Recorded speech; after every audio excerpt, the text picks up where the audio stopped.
సిద్దిపేట జిల్లా వర్గల్ మండలం గిర్మాపూర్ గ్రామం ఆదర్శ గ్రామంగా నిలిచే దిశగా కీలక అడుగు వేసింది. గ్రామ ప్రజలు, ప్రజాప్రతినిధులు, పాలకవర్గ సభ్యులు ఏకమై గ్రామంలో మద్యాన్ని పూర్తిగా నిషేధిస్తూ సంచలన నిర్ణయం తీసుకున్నారు. గురువారం నిర్వహించిన గ్రామ సభలో ఈ మేరకు ఏకగ్రీవంగా తీర్మానం ఆమోదించారు. గ్రామ పరిధిలో ఎవరైనా అక్రమంగా మద్యం విక్రయిస్తే వారిపై కఠిన చర్యలు తీసుకోవడంతో పాటు 5 లక్షల జరిమానా విధించాలని గ్రామసభ నిర్ణయించింది. ఈ సందర్భంగా సర్పంచ్ మాట్లాడుతూ గ్రామంలో శాంతి భద్రతలు, యువత భవిష్యత్తు, కుటుంబాల సంక్షేమాన్ని దృష్టిలో పెట్టుకుని ఈ నిర్ణయం తీసుకున్నామని తెలిపారు.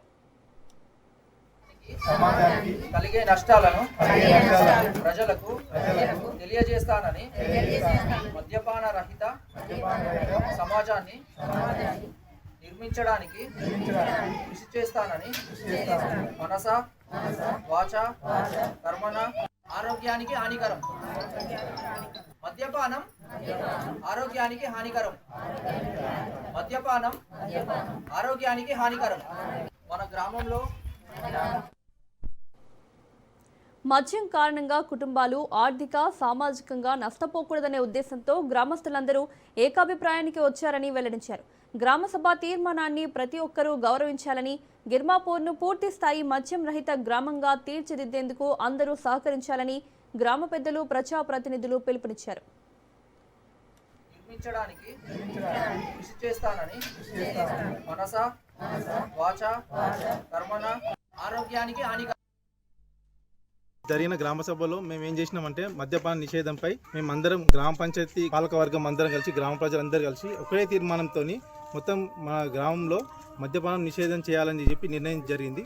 అయితే చిన్న చిన్న సంఘటన జరిగిన ఏంటంటే, తాగడం వల్ల రాత్రి గొడవడము, ఒక బండిని అంటబెట్టేసేసి మళ్ళీ నెక్స్ట్ డే మళ్ళీ మార్నింగ్ అదే టైంలో మళ్ళీ పోయి తాగేసి వచ్చి వాళ్ళ తండ్రిని నెత్తి మీద కొడితే మొత్తం నెత్తి పగిలిపోయి ఒక 10-15 కుట్లు పడి రక్తం కారే విధంగా జరిగింది. అదేవిధంగా చిన్న పిల్లలు ఈ మద్యానికి బానిస అయిపోయి వాళ్ళు ఏమైపోయిందంటే గంజాయి దాకా అలవాటు పడిపోయి చిన్న దొంగతనాలు, మామూలుగా ఇళ్ళ వాడి దొంగతనం చేయడం, లేకపోతే కరెంటు బోర్ల దగ్గర వైర్లు తీసుకొని అంటబెట్టి అలాంటి రాగి దాన్ని తీసేసి మద్యానికి వాళ్ళకు అలవాటు పడి వాళ్ళకి ఏం చేయాలనో అర్థం కాక ఇలాంటి దొంగతనాలు పాల్పడి ఈ విధంగా చేశారు. అదేవిధంగా చాలామంది సంసారాలు కూడా ఏమవుతుంది అంటే మద్యం తాగడం వల్ల వాళ్ళు చేసిన కష్టం మొత్తం తీసుకొని అక్కడ మద్యం దగ్గర పెడితే వాళ్ళ కుటుంబం పోషించుకునే స్థాయిలో లేకుండా పోతారు. కాబట్టి మేము నిర్ణయంకి వచ్చినామంటే ఈ మన గ్రామంలో మద్యపాన నిషేధం జరిగితే ప్రతి ఒక్కరు హాయిగా సంతోషంగా ఉంటుందనే ఉద్దేశంతో ఈ నిర్ణయం తీసుకోవడం జరిగింది.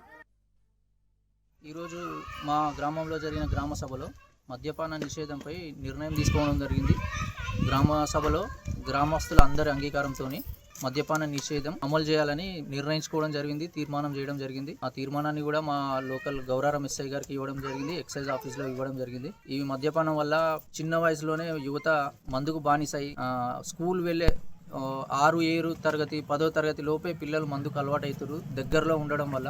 అందుగురించనే మా గ్రామంలో ఈరోజు గ్రామ సభలో మహిళలందరూ కోరడం జరిగింది. మన ఊరిలో మద్యపానం నిషేధించాలి అని మహిళలందరూ కోరడం వల్ల మేము నిర్ణయం తీసుకోవడం జరిగింది. చిన్న వయసులోనే మందుకు అలవాటయ్యి స్కూల్కి సరిగా పోతలేరు పిల్లలు.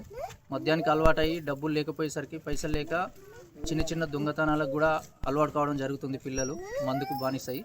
అందువల్ల మా ఊరిలో మద్యపాన నిషేధం అమలు చేయాలని చెప్పి తీర్మానం చేయడం జరిగింది. గిర్మాపూర్ నా పేరు మంజుల. అయితే ఇక్కడ కొన్ని సంసారాలు ఖరాబ్ అవుతున్నాయి, మందులు అమ్మొద్దు, బాగా తాగొచ్చి కొడుతుర్రు ఆడోళ్ళని, సంసారం అంతా ఆగమైపోతుంది. ఇప్పుడు లేనోళ్ళు ఎట్లుంటుంది పరిస్థితి, ఉన్నోళ్ళు అంటే ఏం కాదు, లేనోళ్ళ పరిస్థితి ఎట్లుంటుంది, తాగొచ్చి అడ్డగోలుగా కొడితే. అందుకే మేము నిర్ణయం చేసుకుంటున్నాము, ఈ మందు అమ్మొద్దు, ఊరు అమ్మొద్దు, ఊరు మొత్తం ఏది మందు కానీ ఏది కానీ తీసేసేయాలి. గిర్మాపూర్ గ్రామం సర్పంచ్. మా ఊళ్ళో మద్యపానము నిషేధించాలని అనుకుంటున్నాము. చాలామంది బాగా తాగి భార్యలను కొట్టుడు, సంసారం ఖరాబ్ చేసుకుంటారు, అట్లా ఉండి అన్ని కంప్లైంట్ వచ్చినాయి. దానివల్ల నిషేధించాలనుకున్నాము. ఒకవేళ ఏం చేసినా కానీ ఏం సాటుకు అమ్ముకున్నా కానీ 5 లక్షలు